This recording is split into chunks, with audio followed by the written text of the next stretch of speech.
Hello everyone, welcome back to our channel Trading Friday. Myself Manish Haryani and I'm a chartered accountant and a CFA by profession. आज की इस video को हम तीन part में बांट लेते हैं। सबसे पहले पार्ट में हम ये डिस्कस करने वाले हैं कि एग्जैक्टली आरबीआई की रेट कट होने से क्या होता है या फिर रेट बढ़ने से क्या होता है। दूसरे पार्ट में हम ये समझने वाले हैं कि आरबीआई कितना रेट कट कर सकता है और तीसरे पार्ट में समझेंगे इस पर इसका मार्केट पर क्या इम्पैक्ट पड़ सकता है। तो इसीलिए मेक श्योर कीजिए आप इस वीडियो को पूरा देख के जाए, मिस मत कीजिएगा। चलिए सबसे पहले बिना टाइम वेस्ट करते हुए समझ लेते हैं एग्जैक्टली आरबीआई की रेट कट करने से क्या होता है। देखिए सपोज कीजिए आरबीआई की रेट अभी चल रही है 10% के आसपास। मैं एक्चुअल नंबर पे नहीं जाता हूँ, सपोज कीजिए 10% पर चल रही है और 8% पर आरबीआई रेट कट कर देता है, यानी 2% से आपका आरबीआई रेट यहाँ पर कट कर देता है। सबसे इंपॉर्टेंट चीज इस पर क्या होगा, जो भी लोन आ रहे हैं, जो भी लोन आ रहे हैं, से फॉर एग्जांपल आप चाहे आपका होम लोन हो, चाहे आपका ऑटो लोन हो, चाहे आपका बिजनेस लोन हो या कोई भी लोन हो, वो सस्ता हो जाएगा, आपकी ईएमआई कम हो जाएगी। तो सबसे इंपॉर्टेंट चीज तो क्या होती है, आपके जो लोन होते हैं वो उनकी जो ईएमआई होती है वो कम हो जाती है, क्योंकि उनका जो इंटरेस्ट पोर्शन है वो कम हो जाता है। मैं डायरेक्ट इफेक्ट की नहीं बात कर रहा हूं, मैं इनडायरेक्ट इफेक्ट की बात कर रहा हूं। इनडायरेक्टली ये सारी चीजें सस्ती हो जाती है। दूसरा इम्पैक्ट क्या होता है, देखिए दूसरा इम्पैक्ट समझ लेते हैं। सपोज कीजिए इस टाइम पर आप पैसा डाल के बैठे थे किसी बॉन्ड मार्केट में, ठीक है, आप कितना कमा रहे थे, 10% के आसपास उस बॉन्ड मार्केट से कमा रहे थे।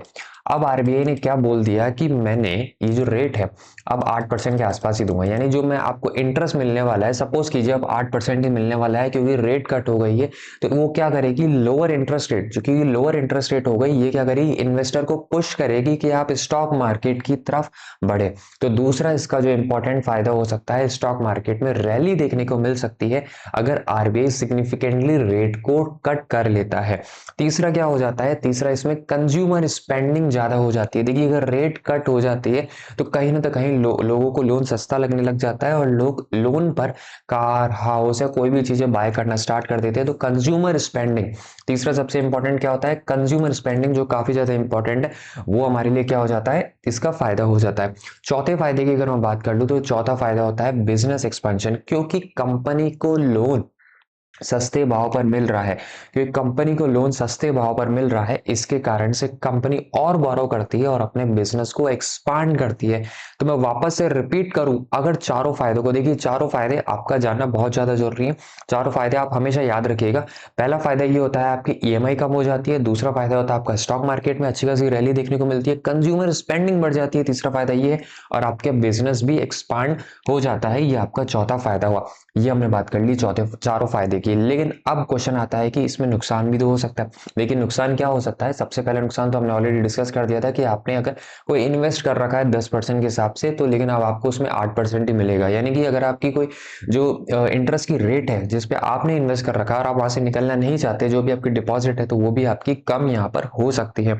दूसरा क्या हो सकता है, रुपी का भी डेप्रिसिएशन हो सकता है। देखिए अगर सपोज कीजिए जो एफपीआई है, जो जो बाहर के इन्वेस्टर है, उन्होंने इंडिया में पैसा डाल रखा है, इंडिया में पैसा डाल रखा है, इंडिया के बॉन्ड मार्केट में पैसा डाल रखा है, या फिर किसी फिक्स इंटरेस्ट में, या फिर इंटरेस्ट में पैसा डाल रखा है, तो उसके केस में क्या होगा कि वो क्या करेंगे कि यहाँ से पैसा निकाल कर दूसरे मार्केट में डाल देंगे, क्योंकि वहां पर उन्हें अच्छे खासे इंटरेस्ट रेट देखने को मिल सकती है। जैसे फॉर एग्जाम्पल मैं ले लेता हूँ आपका फेड का। देखिए फेड ने क्या करा, अपनी रेट को मेंटेन करके रखा है, लेकिन आरबीआई अपनी रेट को यहाँ पर गिरा देता है। तो उसके केस में क्या करेंगे, जो इन्वेस्टर्स होंगे, जो फॉरेन इन्वेस्टर होंगे, वो यहाँ से पैसे हटाकर अमेरिकन मार्केट में डाल सकते हैं। तो उसके केस में भी आपको यहाँ पर जो रुपी को डेप्रिशिएट होता है वो देखने को मिल सकता है। लेकिन ये बहुत ज्यादा बड़ा इंपैक्ट की मैं बात कर रहा हूँ। देखिए अगर कोई आरबीआई की रेट 0.25 0.5 के आसपास गिरती है तो इतना ज्यादा हमें इम्पैक्ट नहीं देखने को मिलता है, क्योंकि आरबीआई इन चीजों को इजीली मेंटेन कर जाती है। और सबसे इंपॉर्टेंट, मैंने हायर इन्फ्लेशन की बात करी थी। तो क्योंकि देखिए आप बिजनेस एक्सपांड कर रहा है, लोग भी खरीद रहे हैं, स्पेंडिंग बढ़ रही है, तो कहीं ना तो कहीं वहां पर प्राइस वहां से बढ़ जाती है और इन्फ्लेशन भी वहां पर हमें बढ़ता हुआ देखने को मिल सकता है। लेकिन मैं अगेन बोलूँ, ये बहुत ज्यादा वास्ट इंपैक्ट हो जाता है। यहाँ अगर मैं 0.25 0.5 बेसिस पॉइंट्स अगर आरबीआई रेट बढ़ा देता है या कम कर देता है, तो उसमें इतना ज्यादा हमें इम्पैक्ट नहीं देखने को मिलता है इन सब चीजों में।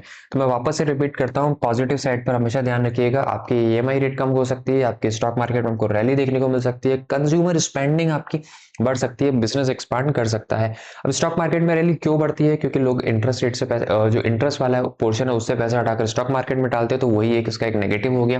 दूसरा क्योंकि जो फॉरेनर है वो भी पैसा निकाल सकते हैं, तो यहाँ पर रूपी डेप्रिशिएट हो सकता है, और तीसरा आपका हायर इन्फ्लेशन भी हो सकता है। तो ये जो हिस्सा था, ये हमने समझा कि आरबीआई की रेट कट करने से होता क्या है और रेट बढ़ाने से क्या होगा, इसका जस्ट उल्टा होगा। आप खुद मुझे कमेंट करके ये चीजें बता सकते हैं। अब ये जान लेते हैं कि अभी क्या एक्सपेक्टेशन चल रहा है। देखिए, स्टॉक मार्केट किस पर चलता है? स्टॉक मार्केट हमेशा चलता है एक्सपेक्टेशन पर। देखिए, अगर अभी का मैं एक्सपेक्टेशन बताऊं तो अभी का एक्सपेक्टेशन चल रहा है 0.25 बेसिस पॉइंट का। यानी कि लोगों को ये एक्सपेक्ट है, लोग ये एक्सपेक्ट कर रहे हैं कि आरबीआई यहाँ पर 25 पैसे से अपनी रेट को गिरा देगा। अब क्या इसका स्टॉक मार्केट पर कैसा इंपैक्ट आएगा? देखिए, अगर मैं स्टॉक मार्केट के इंपैक्ट की बात करूं, let me just go to the Nifty directly. अगर आप देखेंगे तो निफ्टी में ये इम्पैक्ट ऑलरेडी आपको देखने को मिल चुका है। अगर आप देखेंगे यहाँ जो स्टॉक मार्केट था 23,400, उसके बाद से स्टॉक मार्केट ने रैली करी, यहाँ पर सीधा आकर लगभग 1.5% की रैली करी। ये रैली क्यों करी? इसके पीछे का रीजन यही था कि लोगों को एक्सपेक्टेड था कि 0.25%, 0.25 बिप से आपका जो इंटरेस्ट रेट है वो कम हो जाएगा, इसीलिए यहाँ से स्टॉक मार्केट हमें ऊपर की तरफ देखने को मिला था। अब क्या होता है कि आरबीआई की कॉल के अंदर अगर 0.25 ही रखा जाता है, तो उसके केस में आपको स्टॉक मार्केट में ज़्यादा कुछ इम्पैक्ट देखने को नहीं मिलेगा, क्योंकि चीज़ क्या हुई, जो जितना एक्सपेक्टेड था उतना ही हुआ। लेकिन अगर 0.25 नहीं आता है, 0.0 के आसपास आ जाता है या नहीं होता है, तो उसके केस में आपको नेगेटिव इम्पैक्ट देखने को मिल सकता है। 0.25 से अगर 0.5 पर चला जाता है, तो इसमें बहुत बढ़िया पॉजिटिव हो जाएगा और बहुत बढ़िया आपको मूव देखने को मिल जाता है। लेकिन केवल यही डिपेंड नहीं करता कि 0.25 है कि 0.5 पे, कॉमेंट्री भी ज़्यादा इंपॉर्टेंट होती है कि आने वाले टाइम में इनका क्या स्टैंस रहने वाला है, क्या ये और रेट कट करने वाले हैं, या ये आकर मना करके चले जाते हैं कि अब हम आगे रेट कट नहीं करेंगे। अगर ऐसा बोलते हैं तो उसके केस में आपको स्टॉक मार्केट में एक नेगेटिव इम्पैक्ट देखने को मिल सकता है। उम्मीद करता हूँ आपको हमारी एनालिसिस पसंद आया हो, और अगर आपको इनकेस पसंद है देन प्लीज मेक श्योर कीजिए हमें लाइक करके चाहिए and subscribe our channel as well. Thank you very much, bye bye.